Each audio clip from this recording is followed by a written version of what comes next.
From the very beginning, a man eats his wife's head. We move to Shinichi, who's having an odd morning. His hand is moving as if it has a mind of its own, defending him from a harmless shoulder chop yet having him grab his own friend's chest. Another friend asks him what's going on, but he seems to not want to divulge that his arm was infiltrated by a strange-looking worm the night before. Shinichi goes home.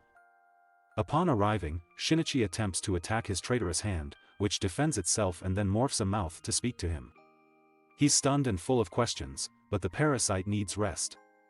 The next morning, the parasite reveals to Shinichi that it doesn't know where it came from and his textbooks have nothing about the parasite, but that it was supposed to mature and eat his brain. Shinichi is understandably upset, and decides to go to the hospital. The parasite, however, has studied enough to know that it's going to shrivel up and die if it's cut off, and proposes that they coexist. Shinichi hears about murders across the country while his dad reads the news. He later makes his way to the police station, to which the parasite responds with the plan to coexist again. Then, it senses another of its kind nearby. They track it, and it turns out to be another failed attachment, this time in the form of a dog. The dog picks a fight, but promptly loses to Shinichi's new friend. The parasite leaves the dog in pieces, and decides that its diligent studying is the reason why they won that battle. But Shinichi has bigger problems. He's doing great in gym, and now has a shot to get Murano to forgive him. With his newly decided name, Mijai helps Shinichi make his shot. He and Murano set a pancake date, and she heads out just in time for Mijai to further display its interest in human anatomy. Murano seems a bit weirded out, and asks him if he really is Izumi Shinichi. Nagai sees this awkward encounter, and confronts Shinichi about his crush on Murano. He basically challenges Shinichi to a duel and loses. Shinichi talks about the latest news with Yuko, whose brother works as a detective. They assume that the government is already working on a solution, but can't conclude much more past that. Shinichi voices his desire to help solve the current problem by going to the police again, which Mijai responds to by threatening to remove his basic senses. Later on, they're out for a walk and Mijai senses another of his kind nearby. Shinichi leads it to a secluded area, and it turns out to be a person that was successful in its implantation. It tells Mijai that it can be reattached to the host it's using, and to just kill Shinichi. After deliberating, Mijai takes out the opposing force. Shinichi is surprised, but grateful. Later on, Shinichi and Murano have their pancake date. On the way home, they spot some punks messing with a cat. Shinichi saves the cat, and Murano seems to reward this behavior by holding his hand on the walk home. She feels weird about holding his right hand, and switches to the left while harboring the same question.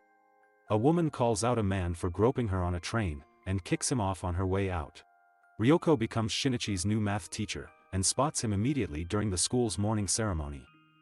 She emits an absolutely terrifying aura, and Shinichi's anxiety goes wild. In class, she gives them an assignment that Shinichi doesn't make any progress on, which prompts her to request that he see her later in the guidance office.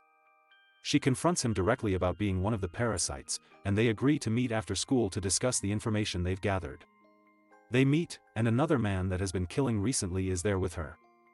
Mr. A seems far more skittish than Ryoko, but they all sit and the two discuss how strange their species is. Mr. A gets irritated and walks away, commenting on how Shinichi needs to be eliminated.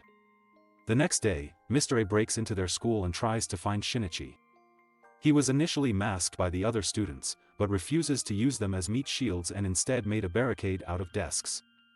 Shinichi and Mijai brainstorm for a minute, realizing they have an advantage over Mr. A by being two separate entities.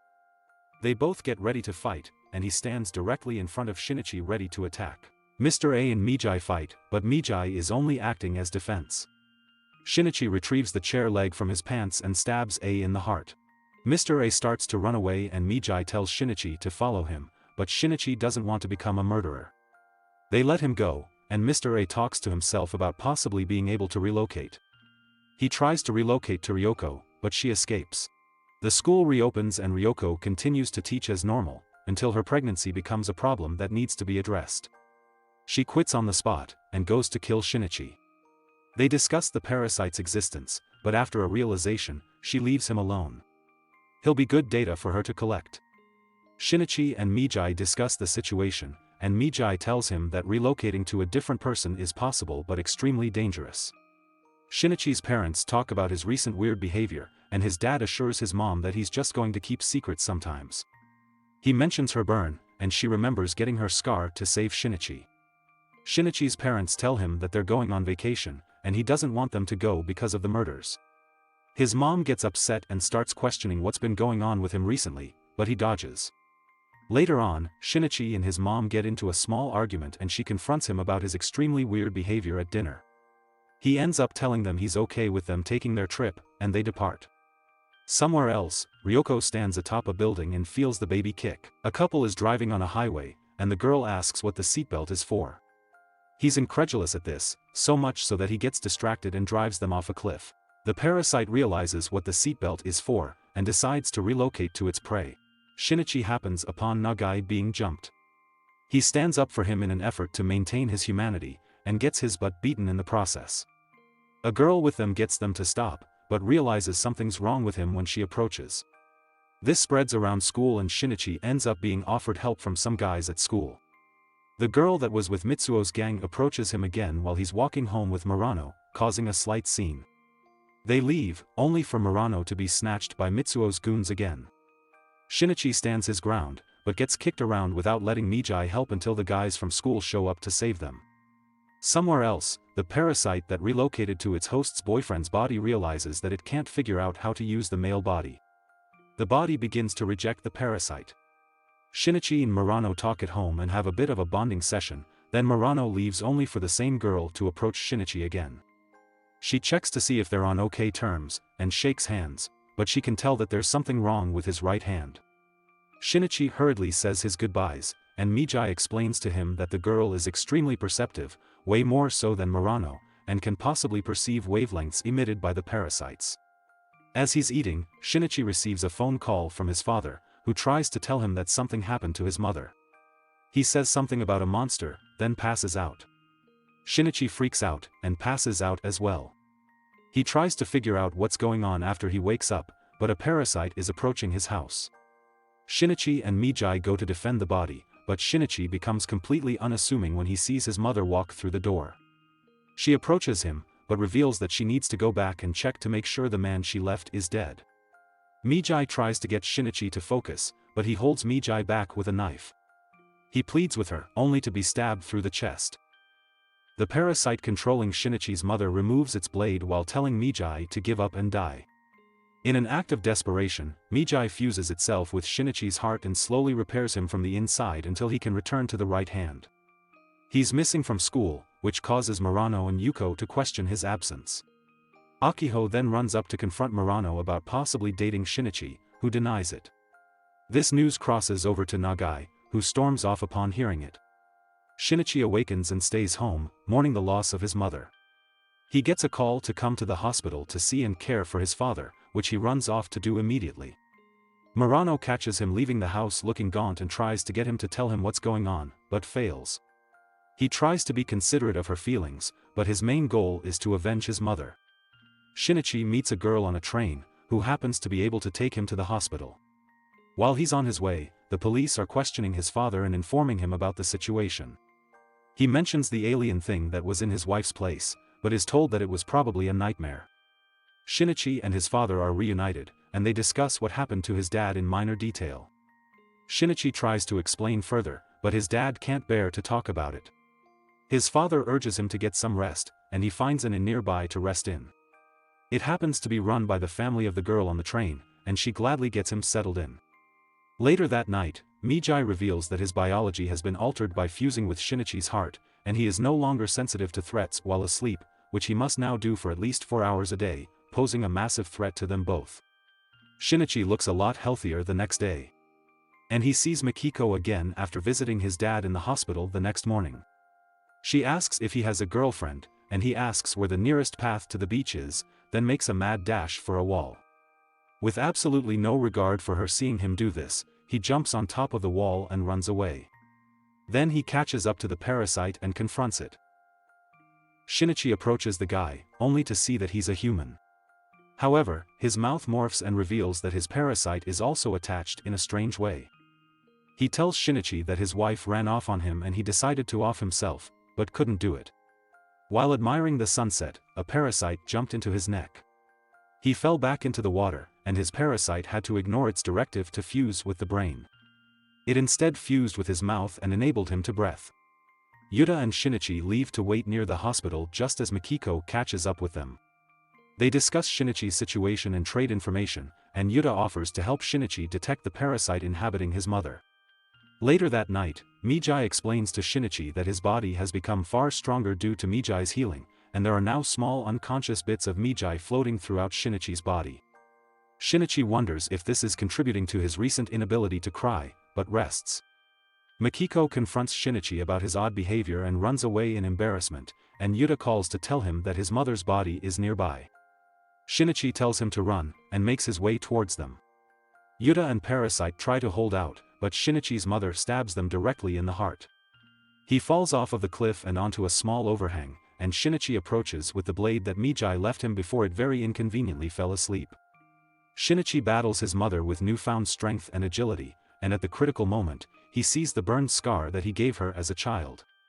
He falters, and she slices him in the face.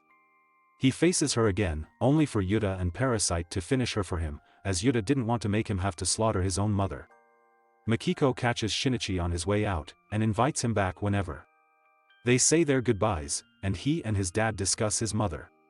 They both face the reality of the situation, and Shinichi collapses from exhaustion. We see the girl from the gang sensing Shinichi's presence, and Murano several meters away seeing Shinichi and running towards him. She says hello and he turns to her, showing his latest transformation into our protagonist. Ryoko is showing, and she tells another parasite to observe Shinichi, as he and his parasite seem to be making key changes. Mitsuo goes to Shinichi's school to confront him. They go to the same back alley so Mitsuo can fight him for Kana, but Shinichi just dodges all of his throws and floors him. Murano finds him and they leave together. He gets home to see his father in a pretty poor state. Shinichi continues to question his humanity.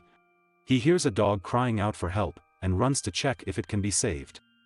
Mijai says it can't, and Shinichi holds it in a quiet spot until it passes. He stands up and puts its body in the bin, which causes Murano to freak out. She calls him out for being cold-hearted and runs off to school. His perspective on life has been heavily shifted by the experience with his mother, but there's no way for him to safely discuss this with Murano. Between classes, Mijai alerts Shinichi to another parasite being nearby. It approaches him and assesses his current state, and Hideo reveals Ryoko's plan to investigate whether or not humans and parasites can coexist. They extend something of a deal to Shinichi, but Mijai acts extremely suspicious and gets him to leave. Mijai reminds him that he has to sleep now, and to not let Hideo find out about this weakness. Shinichi thinks about the interaction alone, almost going into something of a rage. Murano approaches him just as he's looking like a mass murderer, and quickly excuses herself. After school, Kana waits to see Shinichi with the sense that apparently helps her find her soul mate. She accidentally gets Hideo instead, and he starts dragging her off to talk. Shinichi comes up just in time to help her, and Hideo leaves. Murano passes by, and Kama loudly requests that Shinichi walk her to the train station. Murano sees them together, and says nothing as she walks off. He goes ahead and walks Kana to the station. She reveals that she can sense him, and he tells her it's best to just stay away from anyone who gives her that feeling. Hideo changes his face to find prey as Shinichi's father questions the recent changes in Shinichi's body. We end on Yuko finishing up a sketch of Hideo as he's consuming his prey.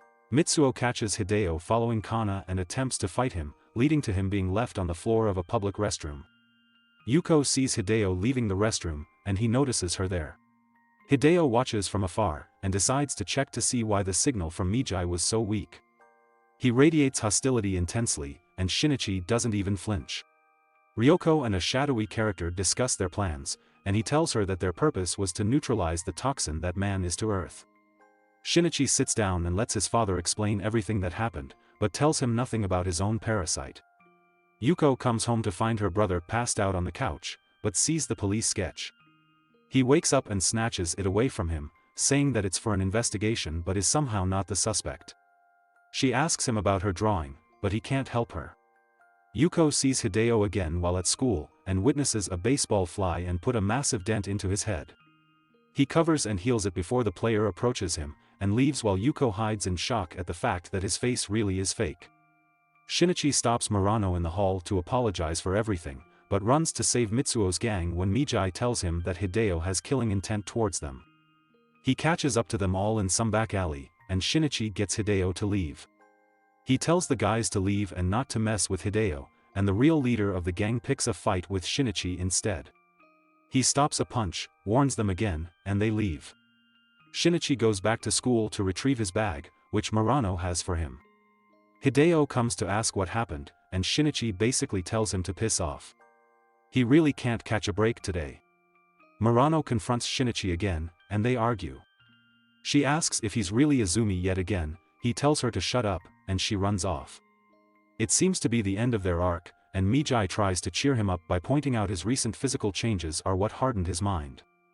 Yuko trails Hideo, who changes clothes and his face before finding his next prey. After seeing this, she confronts her brother, who spills the beans despite Yuko not telling him about her classmate. She decides to arm herself and confront Hideo, who almost immediately attacks her. Shinichi yells out in rage when Mijai alerts him. Shinichi yells at Mijai to tell him where Hideo is, but Mijai doesn't respond. He leaves class to find him. Hideo attacks Yuko, and she throws the liquid she brought towards its head. It slashed the bottle and freaked out after the liquid got into its mouth. Yuko used this opportunity to climb out of the window, and got knocked into a tree and onto the ground by Hideo. The wrestling team sees this and decides to check it out, only to be sliced to bits. Hideo, whose dead cells aren't allowing him to morph back into a human face, begins massacring students. They evacuate, but some of the students are still inside, including Murano. Shinichi goes in to save her and deal with Hideo, but almost loses it when he thinks he sees Murano in a pile of bodies. He calms down and finds her alongside two others, but they question him and end up running directly into Hideo's path. Shinichi rescues Murano, then gets her to an ambulance before working with Mijai to smash Hideo's heart out of his chest. The school's incident is reported falsely on the news, and Shinichi feels fired up to help the world figure out what to do. Mijai questions him again about his ability to take out the members of his species, and he quiets down. The higher-ups of Japan are considering going public, and are given a briefing on how to assume the parasites work. They realize that isolating a small mass from a human is enough to tell if a person's brain has been taken over, and everyone in the room is requested to have hairs pulled from their heads. Shinichi and Murano run into each other on the way to school after reopening, and she tells him she's grateful for him saving her life. The government hasn't confirmed the existence of the parasites, but they see two little girls participating in the new fad greeting of pulling out a piece of hair. A girl and a guy on a date are about to part ways, but the girl wants him to stay and chat a little longer. She does the hair pulling fad, and sees the hair still wriggling. She realizes just before being silenced, and Sada drags her behind a thicket of bushes. Another parasite appears, and she helps him dispose of the body. Kana runs up to greet him by pulling out one of his hairs, which he stops and then allows her to. She questions him about Hideo, but he dodges. He reminds her to stay away from people with the same aura as him. Mijai asks to speak to him just as Murano appears. Mijai tells him to stop talking to Kana as Murano questions Kana on Shinichi's recent changes. She reacts as if he's been that way since they met, and she warns Murano to be a little less gloomy before her boyfriend gets stolen away. We see Sadu dropping someone off at a Yakuza meeting place. He asks how many people are inside before just going in and slaughtering everyone without reason. Before killing the very last person, he reveals that it is an experiment to see how parasites stand against organized groups with weapons. He walks out into a crowd of people who saw the guy's head bashed in, and hides nearby before taking someone's body and retreating in the car. Yuko reads the news of this massacre to Shinichi and Murano, but they have to keep on moving. Shinichi and Murano have a date later, and talk about what's been happening recently. She asks him about what happened when he went to see his dad, but he cuts her off and they leave the cafe. They have a walk and take a seat on a park bench, where a woman and her child argue. Shinichi watches this interaction and almost immediately feels the hole left in his heart being pulled apart. Murano tries to help, but he brushes it off as they mother and son leave. Later, Kana runs towards Shinichi and finds him having his first kiss with Murano. She broods over it that night, then requests that they meet for one last favor. While at the meeting place, Mijai detects 8 parasites, all presenting one running for mayor. Shinichi accidentally makes eye contact with one of them and starts to leave, but Kana finds him at that moment and he now seems to be stuck. Shinichi and Mijai discuss the fact that a parasite as a politician is a recipe for disaster, and Mijai points out that Ryoko might also be involved in this plot. Mijai guesses that the parasite actually has an interest in politics and human psychology, or it wants to secure an information hotspot and a way to cover up when they feed. When he was with Kana, she came to where he was because she also sensed 4 or 5 other people with his aura. Shinichi goes back to that town to find more of the parasites, and runs into Kana. He asks if she's ever felt the sensation she gets from him from anyone else, and he tells her to stay away again. Mitsuo interrupts, and Shinichi leaves after telling her that he wants to have a serious conversation. Mijai warns him about divulging too much information again, and we cut to Kana doing the opposite of what she's told yet again. She runs directly into a parasite, then immediately runs away. Shinichi meets Kana in a deserted place, knocks the mess out of his hand to force Mijai to go to sleep, and then tells Kana everything he knows about parasites, but lies and says that his right hand is harmless. She thinks he's telling an elaborate lie to get her away from him, and she promises to only approach him since she's apparently able to tell him apart from the rest. Kana will only really believe Shinichi when she gets to see Mijai. Some time passed, and the parasite running for mayor was elected. Shinichi walks home with Murano, and Mitsuo catches Kana following them around. She gets defensive, but apologizes just before Mitsuo, with his hurt feelings, leaves. That night, Mijai tells Shinichi that he felt Kana send out a signal the day before, and he realizes she could be found like that. Shinichi reveals his betrayal, then finishes by requesting that Mijai show himself to her. Mijai agrees, and Shinichi cancels a date with Murano to meet up with Kana. When there, they encounter 2 parasites who walk past him as if he isn't there. Kana wraps his hair around her finger and goes to meet him. Kana runs directly into a parasite munching, and runs away just to see Shinichi at the door to save her just before she's sliced through her chest. Her funeral is held soon after, and Shinichi is questioned. He feels responsible, and Mijai tells him there's no need to be, and Mijai's right. Even though he definitely shouldn't have been meeting up with her, he told Kana countless times to not follow parasite signals and she refused to listen. Mitsuo confronts Shinichi, and he takes Mitsuo's hits until he's tired of it. He knocks him down and leaves, then wonders if his brain is even still his own while walking through the forest. The shot comes to a close. This is only half of the story. And if you enjoyed this video, make sure you subscribe and stay tuned for the next one.